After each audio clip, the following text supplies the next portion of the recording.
ஒரு பக்கம் நாமக்கல்லிலே திரண்டிருக்கக்கூடிய அந்த ஒரு பெரிய கூட்டத்தை பார்க்கின்றோம். அண்ணா மற்றும் எம்ஜிஆர் ஆகியோருடைய படங்களின் அருகிலே விஜயனுடைய படம் இருக்கின்றது. மேலும் தமிழ் திரையுலகினுடைய முன்னணி நடிகர்களில் ஒருவரான அஜித்குமார் அவர்களுடைய வசனங்கள் இடம்பெற்றிருக்கக்கூடிய பதாகைகளையும் பார்க்க முடிகின்றது. அந்த வசனங்களோடு தமிழக வெற்றி கழகத்தினுடைய தொண்டர்கள் அந்த பதாகை பேனர்களை எல்லாம் அமைத்திருக்கின்றார்கள். எனவே தாவேகா தொண்டர்களை பொறுத்தவரை ஒரு உற்சாகத்தோடு இந்த சுற்றுப்பயணத்தை அவர்கள் எதிர்கொண்டிருக்கின்றார்கள். தமிழக வெற்றி கழக தலைவர் விஜயனுடைய வாகனத்தை பின்தொடர்ந்து ஓடி வரக்கூடிய அந்த இளைஞர்களையும் பார்க்கின்றோம். பல்வேறு கட்டுப்பாடுகள் விதிக்கப்பட்டிருக்கின்றன. தமிழக வெற்றி கழகத்தினுடைய தலைமையும் அறிவுறுத்தி வருகின்றது. எந்த வகையிலும் பின்தொடர வேண்டாம், தயவு செய்து வரவேற்பு அளிக்க வேண்டாம், வரவேற்பு வழங்குவதற்கு காவல்துறை அனுமதி கொடுக்கவில்லை என்றெல்லாம் தமிழக வெற்றி கழகத்தினுடைய தலைமையின் சார்பிலும் கூறியிருக்கின்றார்கள். ஆனாலும் கூட தொடர்ந்து ஆயிரக்கணக்கான தொண்டர்கள் வருகை தந்த வண்ணம் இருக்கின்றார்கள். ஒவ்வொரு ஊரிலும் விஜய் செல்லும் பொழுது அதற்கு முன்பாக அவர் சென்ற வாரத்தில் எந்த நகரத்திற்கு சென்றாரோ அந்த கூட்டத்தை காட்டிலும் கூடுதலான ஒரு கூட்டம் வருவதை பார்க்க முடிகின்றது.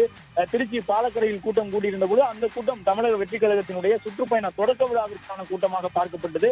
ஆனாலும் அதே போன்ற ஒரு கூட்டம் தான் அடுத்தடுத்த நிகழ்வுகளிலும் தொடர்ந்து கொண்டிருக்கின்றது. நாமக்கலிலும் அதே போன்று விஜய்க்கான வரவேற்பு பிரம்மாண்டமாக அவருடைய தொண்டர்கள் வழங்கிக் கொண்டிருக்கின்றார்கள். இன்னும் சற்று நேரத்தில் நாமக்கல் நகரை தமிழக வெற்றி கழக தலைவர் விஜய் சென்றடைய இருக்கின்றார். வளையப்பட்டி உள்ளிட்ட இடங்களிலே விஜய்க்கான வரவேற்பு வழங்கப்பட்டு வரக்கூடிய காட்சிகளை பார்க்கின்றோம். அதன் பிறகு புதுப்பட்டியிலும் விஜய்க்கு வரவேற்பு வழங்கப்பட இருக்கின்றது.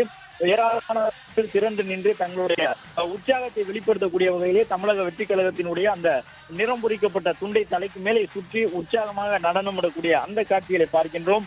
ஒரு பக்கம் கொடிப்பாடலை இசைத்து அதற்கு ஏற்ப நடனமாடுகின்றார்கள். மற்றொரு பக்கம் விஜயினுடைய கடந்த கால திரைப்பட பாடல்கள் கிட்டத்தட்ட 2011 முதலே விஜய் அரசியலுக்கு வருவார் என்று அவருடைய தொண்டர்கள் எதிர்பார்த்திருந்தார்கள்.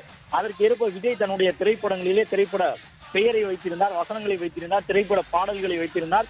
அவை அனைத்தும் தற்பொழுது இளைஞர்களுடைய உற்சாகத்திற்கு தீனி போடக்கூடிய வகையிலே அமைந்திருக்கின்றன. அந்த பாடல்களை ஒளிபரப்பித்தான் தற்பொழுது அவர்கள் உற்சாகத்தோடு நடனமாடியபடி தமிழக வெற்றி கழக தலைவர் விஜயினுடைய வருகையை எதிர்நோக்கி இருக்கின்றார்கள்.